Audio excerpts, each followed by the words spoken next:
This week's episode is brought to you by Campaign Refinery, an amazing new email marketing automation tool. Look, in the world of digital marketing, there's a lot to keep track of. We all know this. As much as we're in love with social media and the power of social conversation here at Social Inc. and on the All About Digital Marketing podcast, we are well aware at just how powerful email marketing can be. Email marketing is not dead. In fact, it's never been more important to help you leverage your presence everywhere else into the one channel that you'll own, regardless of what changes Facebook, Twitter, or any other platform makes in the future. I've known the founder, Travis Ketchum, for years, and he's been a past guest on the podcast, episode 15 if you want to listen to it. I've personally used his other products before, and they've been fantastic. The amount of thought that he's put into each and every one of what he's created has been incredible. I'd highly encourage you to try their free 14-day trial at campaignrefinery.com to see what world-class email marketing automation can do for you and your business. Massive thank you to Travis and Campaign Refinery for their support of the All About Digital Marketing show. Welcome to the All About Digital Marketing podcast. The show all about digital marketing. Digital marketing. Digital marketing. Digital marketing. Brought to you by Social Inc., a digital marketing agency specializing in social media and content marketing for brave brands and forward-thinking SMEs. I'm your host, Chris Bruno, and as always, we're here to bring you the most actionable tips, tricks, tools, and insights to help you achieve more when it comes to your digital marketing. Subscribe to the show and be sure to share with a friend if you found something useful or interesting. You can find all the show notes and more information on www.allaboutdigitalmarketing.co.uk.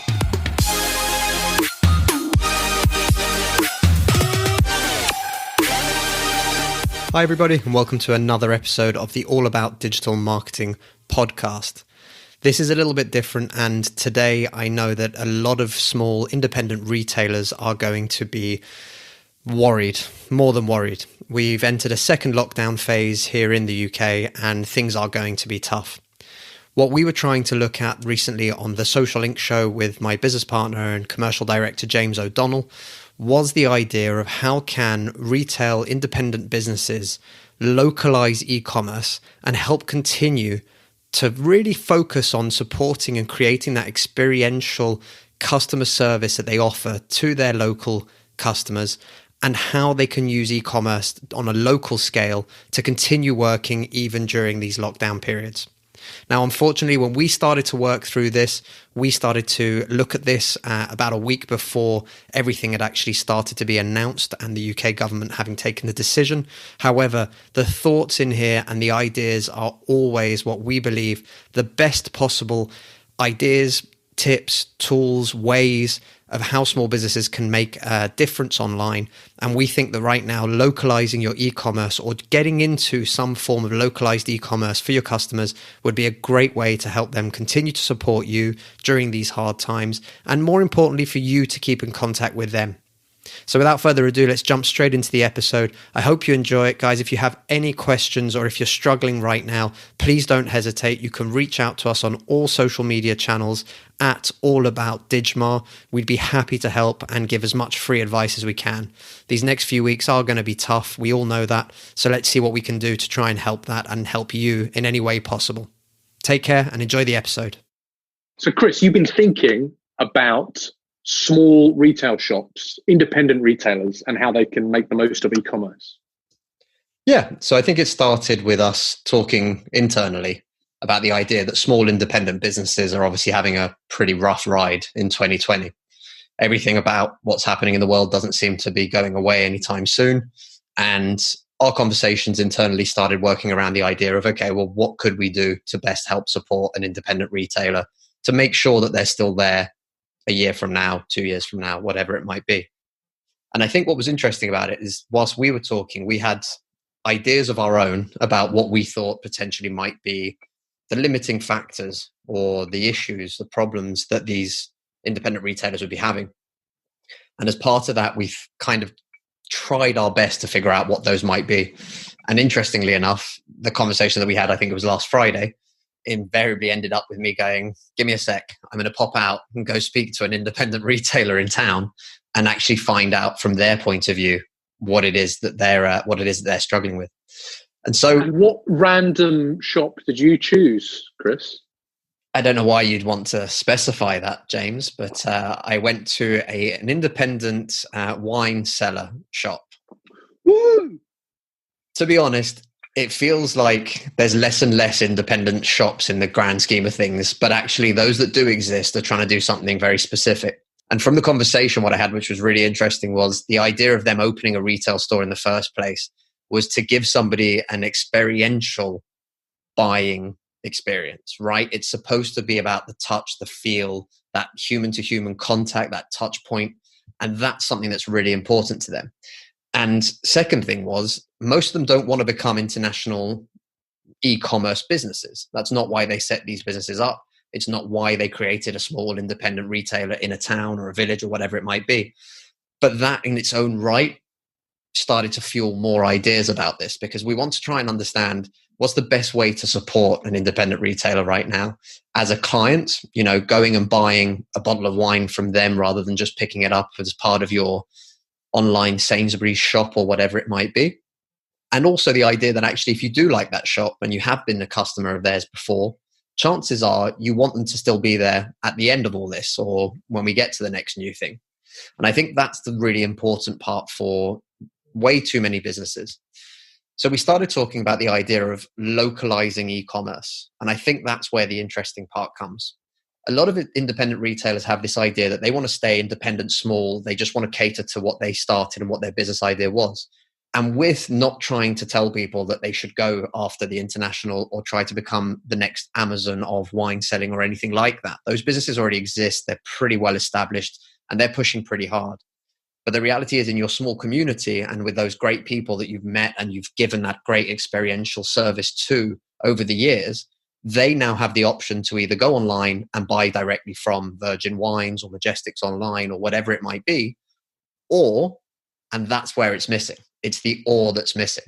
So we've been looking at the idea of localizing e-commerce, creating e-commerce offers that are just for a specific postcode or for two specific postcodes that serve that area, where an independent retailer doesn't even need to get a third-party delivery service involved. He could or she could actually deliver at the end of their day on the way home kind of thing, because it's localized and it's within the 10-minute radius of the business in the first place. And I think that's where the interesting opportunities lie. What do you think has stopped small businesses, independent retailers, moving into e-commerce in the past? I think it's the idea that it's this huge thing, right? A lot of businesses, and again, the ones that we've spoken to recently, have been talking to us about this idea of, no, we wanted to create that one-to-one feel to a business. We wanted to give a service that was above and beyond reading a bit of blurb on a website about a particular wine or about a particular product. And I think that's really interesting, because that in its own right drives that kind of decision making. The second thing is as well, that personal one-to-one touch and that kind of experience also dictates a higher price point. Let's be honest, somebody who's running a wine business, for example, out of a warehouse and just has a website doesn't have the same costs and overheads as somebody who's running a retail store and who's also trying to give that one-to-one experience, take a little bit of time to figure out what that client is looking for, find out what they like and what they don't like, to then be able to suggest a product that is far more suited. So I think that's really the key to it. They don't necessarily want to get into an e-commerce big picture kind of sales business.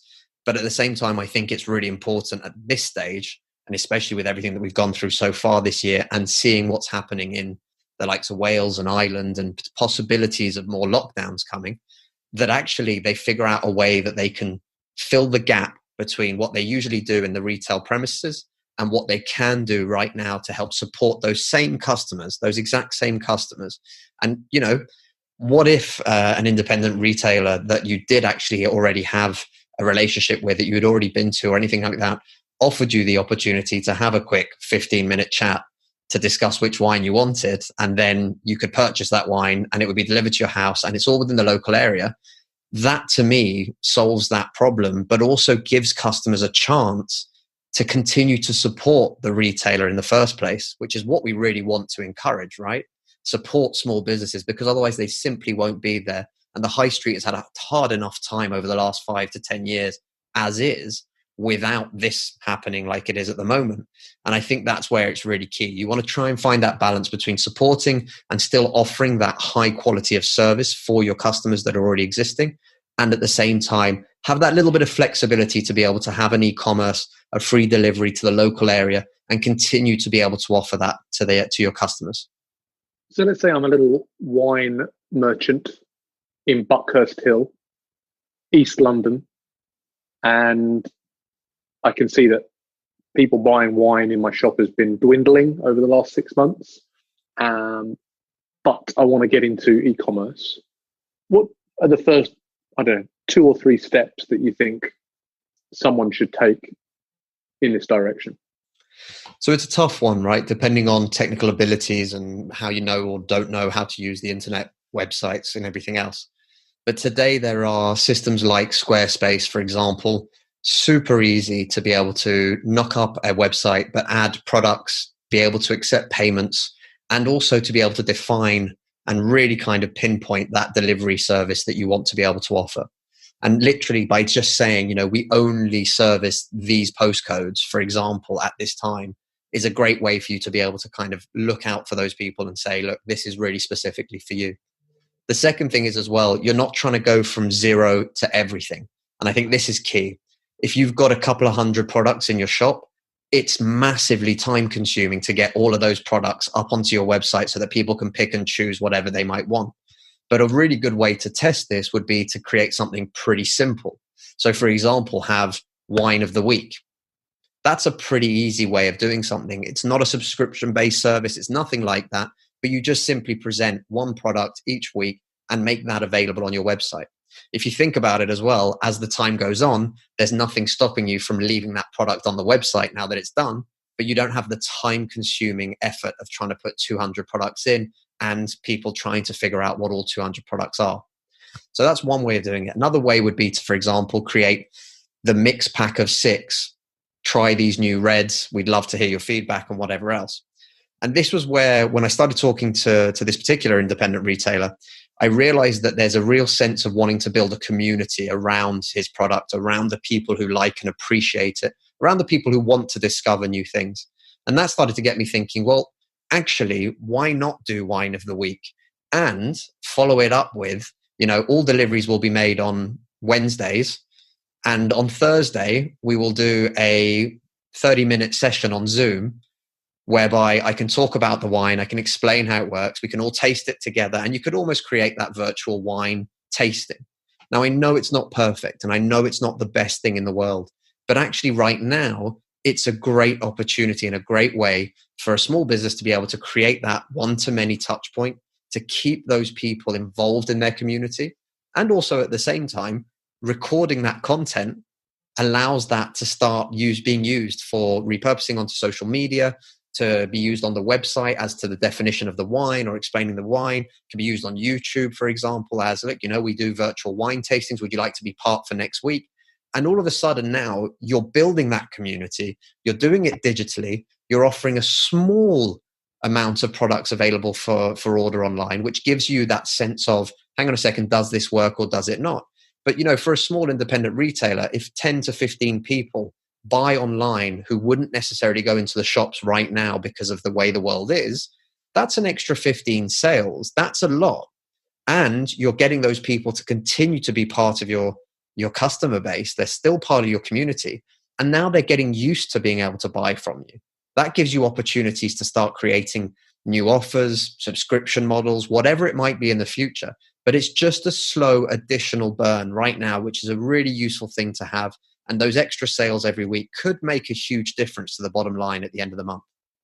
There's some segues there, aren't there, to any business that is looking to create anything online, about how they need to consider their community or their audience before they start pushing work out there, pushing content out into them, thinking about what that audience would be interested in consuming from you.